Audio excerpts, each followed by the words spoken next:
Until yesterday, many thought the president was supportive of a growing sector where Ugandans are leaving the country to seek employment opportunities in the Middle East following government-to-government agreements.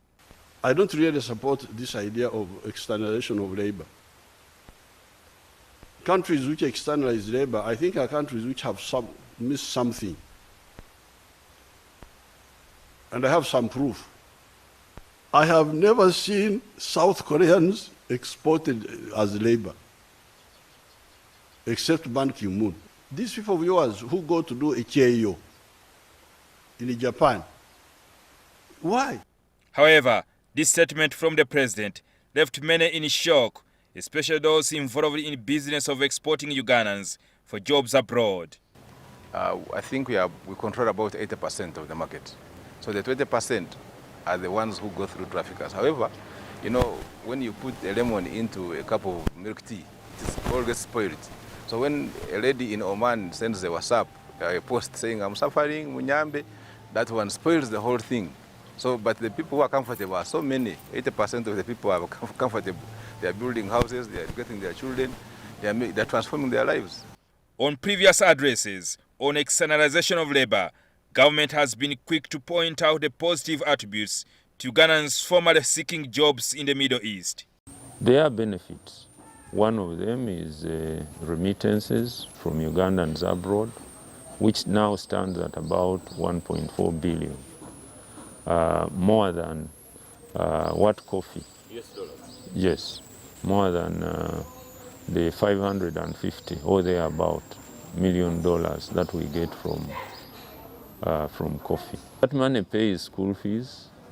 That money supports the construction industry. Many of the people abroad use the money to build houses for themselves. This money supports medical bills. However, critics of externalization of labor describe it as modern-day slavery. Slavery is defined. No slave is paid.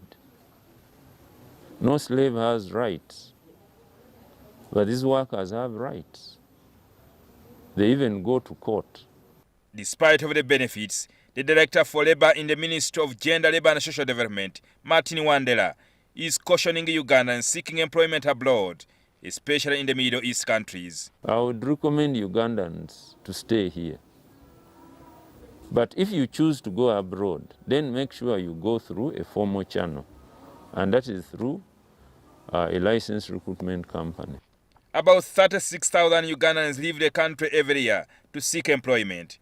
However, some of the countries to which they go are blacklisted, indicating that the state is not involved in the fate of those working there. The ministry does not clear anybody to go to Oman, but we have over 40,000 Ugandans working there. And we do not clear workers to go to the Hashemite Kingdom of Jordan.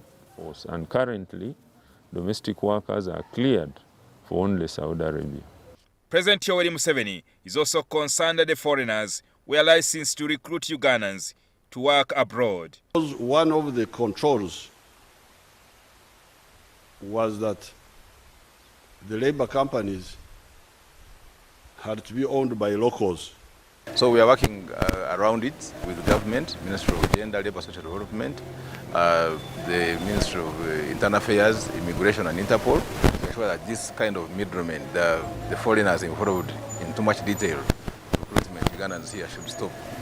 It is estimated that about 300,000 Ugandans are working in foreign countries, but some leave the country illegally.